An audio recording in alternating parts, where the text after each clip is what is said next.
बार फिर से आपके सामने हाजिर हूं। आप देखिए कि बहुत ही बड़ी खुशखबरी एसएससी सीजीएल के स्टूडेंट्स के लिए। एकदम से आप जो चाह रहे थे, एक आपको पॉजिटिव उम्मीद की किरण जरूर दिखाई दी होगी।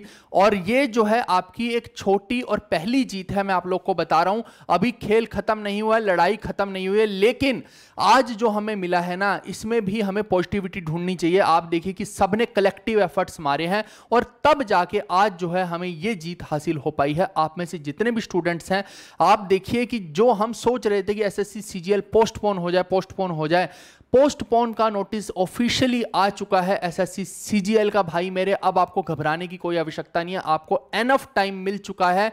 25 से 30 दिन का एक्स्ट्रा टाइम आप लोग को मिल रहा है। और उससे पहले मैं आपको बता दूं, अभी पूरा नोटिफिकेशन भी बताऊंगा और यह भी बताऊंगा कि आगे एसएससी चेयरमैन साहब ने क्या बोला है, आगे की रणनीति क्या है, आगे क्या होने वाला है। क्या यह कंप्लीट जीत है? ऐसा नहीं है दोस्तों, अभी जीत बाकी है, अभी बहुत सारी चीजें आज बतानी आपको बाकी है। तो आप पूरा का पूरा इस वीडियो को सुनिएगा और एमटीएस वालों के लिए, सीपीओ वालों के लिए क्या खबर है, उनके बारे में भी सारी की सारी इंफॉर्मेशन देंगे।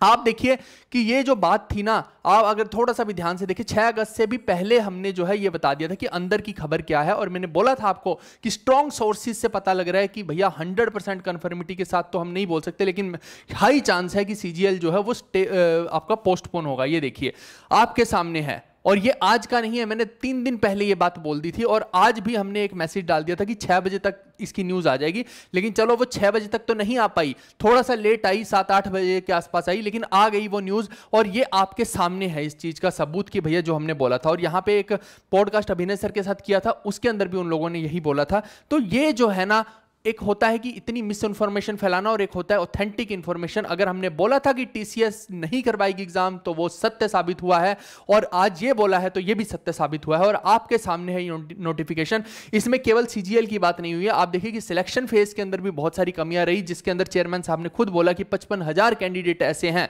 जिन्होंने बहुत ज्यादा प्रॉब्लम फेस की है और उनको जो है एक सेकेंड अपॉर्चुनिटी मिलनी चाहिए है। और वो सेकेंड अपॉर्चुनिटी अब जो मिलेगी वो मिलेगी इनको 29 अगस्त को, ठीक है भाई। यानी 29 अगस्त को सभी लोगों का, जिनके साथ डिस्क्रिपेंसी हो गई, जिनके सेंटर पे कुछ इशू हो गया, उन सब का जो है एग्जाम होगा दोबारा से। और इससे पहले जो एग्जाम हुआ था, जो 24 से 2 अगस्त के बीच में उन लोगों का हुआ था, वो एग्जाम कंसीडर नहीं किया जाएगा। अब ये वाला एग्जाम जो नया वाला होगा यही कंसीडर किया जाएगा। और जो उन्होंने सेंटर की प्रेफरेंस भर रखी है उसी के आसपास आपको एग्जाम सेंटर मिलेंगे सिलेक्शन फेज वालों के लिए। ये बहुत बड़ी खुशखबरी की बात है जिन जिन लोगों के साथ ऐसा हुआ है।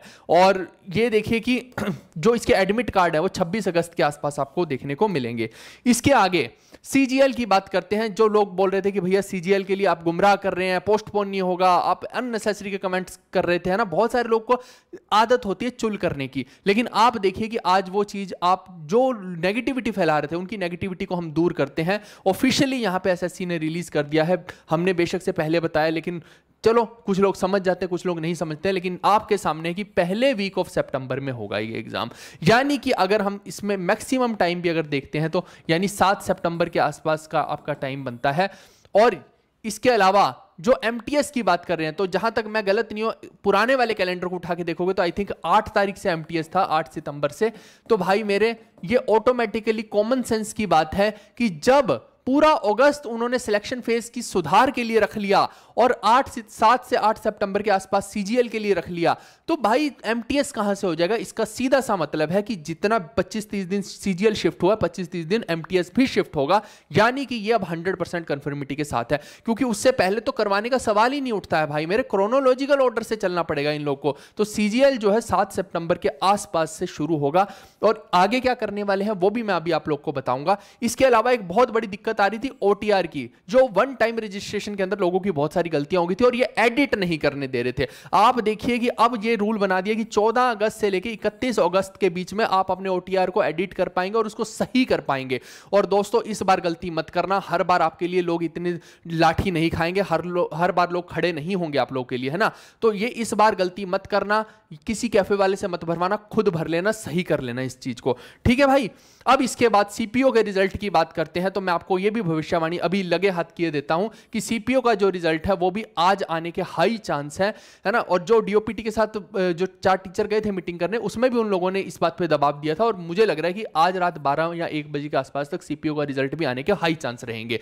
इसके अलावा एसएससी के चेयरमैन का लेटेस्ट रिप्लाई क्या है, तो सौरभ द्विवेदी ने एक उनका इंटरव्यू लिया है जिसके अंदर उन्होंने खुद ये बात बोली है भाई मेरे कि अगर मैं एसएससी सीजीएल को ढंग से कंडक्ट नहीं करवा पाया इस नए वेंडर से तो इस नए वेंडर को चेंज कर दिया जाएगा। बस उसमें खामी एक ही है दोस्तों कि क्या हमें उस खराब होने का इंतजार करना चाहिए है। दिक्कत यह है कि अगर वो सब चीजें सही नहीं हुई तो इसका मतलब है सीजीएल वालों के साथ हो जाएगा एक्सपेरिमेंट, और एक्सपेरिमेंट का मतलब होता है आपके साथ हो गई लोल, और वो नहीं होनी चाहिए। यही मैं आप लोगों को समझा रहा हूं कि अभी खेल खत्म नहीं हुआ है।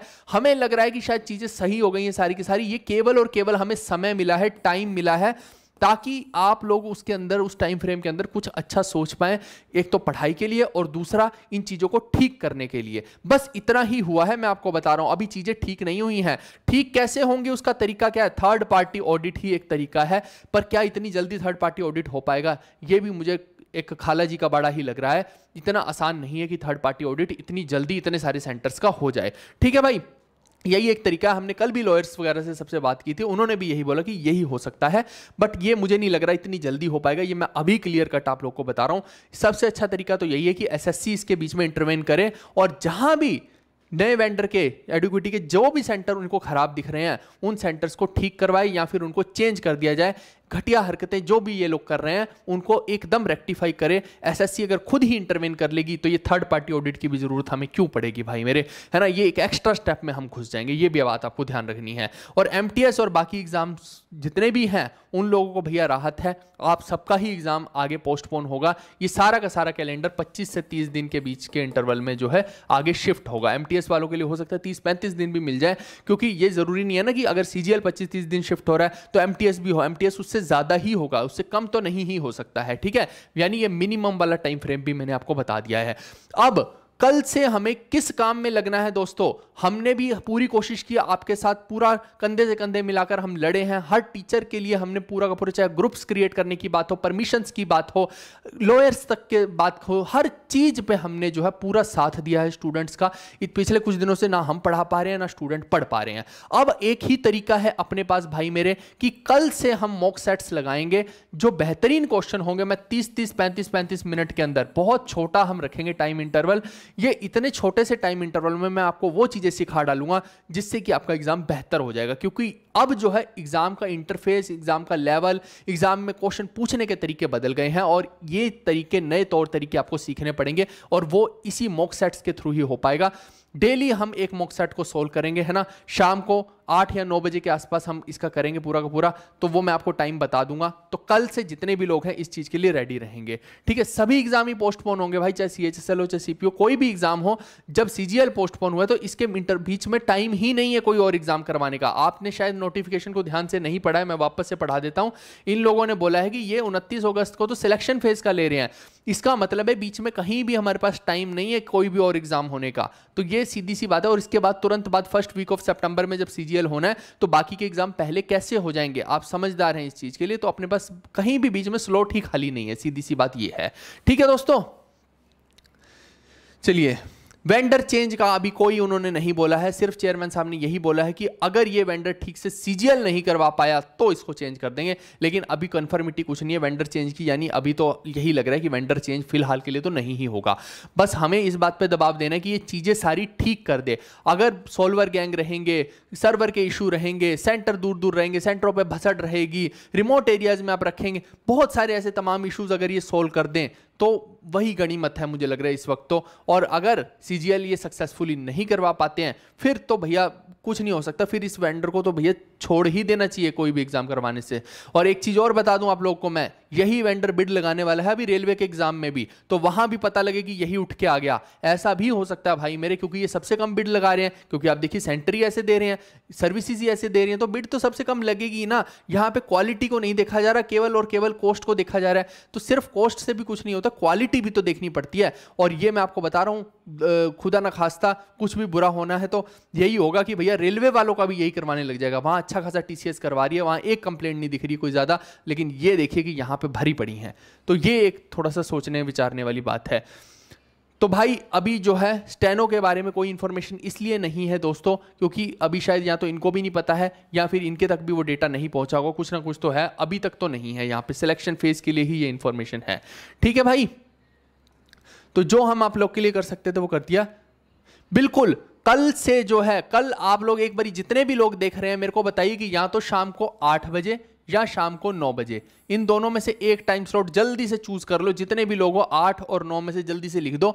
हम स्टेटमेंट वाले क्वेश्चन करेंगे और मैं आपको तरीके बताऊंगा कि कैसे इनको फास्ट सोल्व किया जा सकता है। छोटे तरीके क्या हैं, अगर कहीं फंस जाओ स्टेटमेंट के क्वेश्चन में तो क्या करना है। क्वेश्चन तो लाखों हैं, कितने ही क्वेश्चन बना लो भाई मेरे, लेकिन हमें फोकस इस चीज पे करना है कि अगर आप फंस गए तो बाहर कैसे निकलना है। अर्जुन के पास भगवान श्री कृष्ण थे, रथ कहीं धसे तो वो निकाल के ले जाएं। आपके पास कौन है भाई मेरे, आपको खुद ही अपनी सेवा करनी पड़ेगी वहां पे। उसके लिए पहले से ही तैयारी करनी पड़ेगी। या 25-30 दिन तुम्हें मिले हैं, इसमें दम लगा के आपको तरीके सीखने हैं। क्वेश्चन ज्यादा सोल्व करने से कुछ नहीं हो जाएगा, बहुत ज्यादा थ्योरी पढ़ने से कुछ नहीं हो जाएगा, अभी इतनी जल्दी नहीं पढ़ पाओगे। लेकिन मैं आपको बताऊंगा एक प्रॉपर वीडियो बनाकर, जिसके अंदर मैं पूरा डिटेल में चर्चा करूंगा कि कैसे क्या चीज आपको करनी है।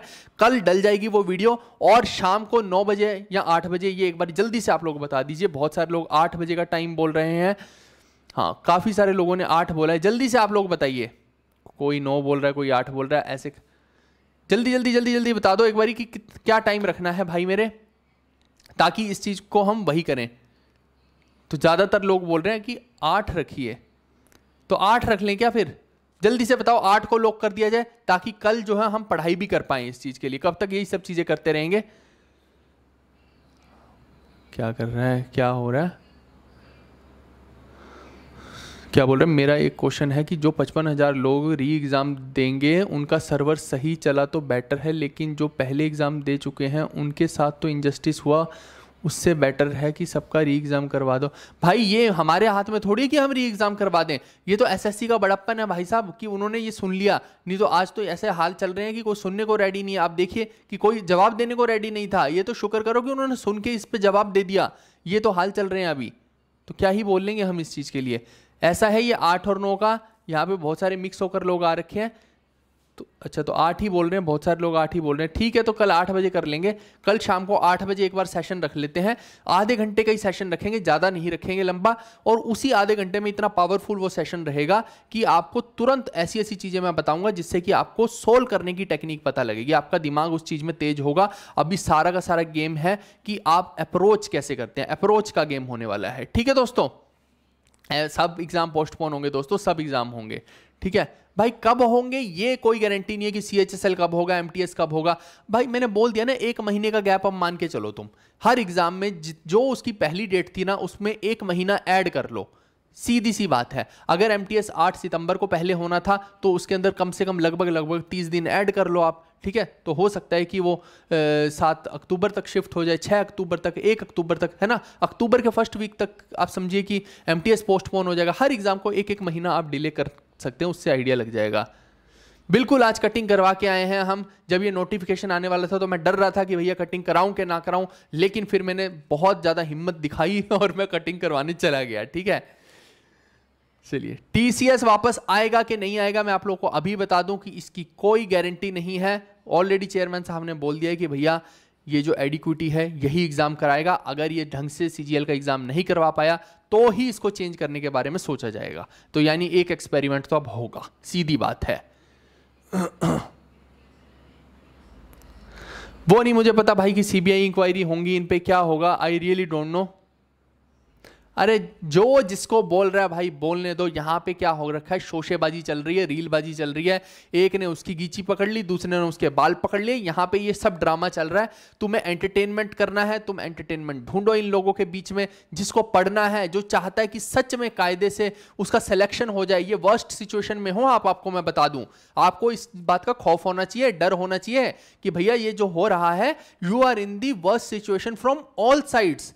और अभी भी अगर हम टीचरों की लड़ाई में एंटरटेनमेंट ढूंढने की कोशिश कर रहे हैं तो हमसे बड़ा महामूर्ख कोई नहीं होगा। मैं बोल रहा हूं, छोड़ दो इन सबको, किसी के लिए सिंपैथी मत रखो। मैं आपको बोल रहा हूं, किसी के लिए भी नहीं, ना A के लिए, ना B के लिए, ना C के लिए, ना D के लिए। सब लोगों अच्छे खासे करोड़पति हैं, अरबपति हैं, इनके किसी के लिए सिंपैथी रखने की जरूरत नहीं है। अपने लिए सिंपैथी रखो। Keep the sympathetic behaviour for yourself. आपका क्या होगा, तुम बेरोजगार हो भाई साहब, कल से पढ़ाई करेंगे। और तुम सब लोग मेरे को लाइव चाहिए हो यहाँ पे। 30 मिनट का लाइव में कोई हिंग फटकड़ी नहीं लगेगी कि सर मैं तो ये कर रहा था, मैं तो नाच रहा था, मैं तो गा रहा था, मैं तो सो रहा था।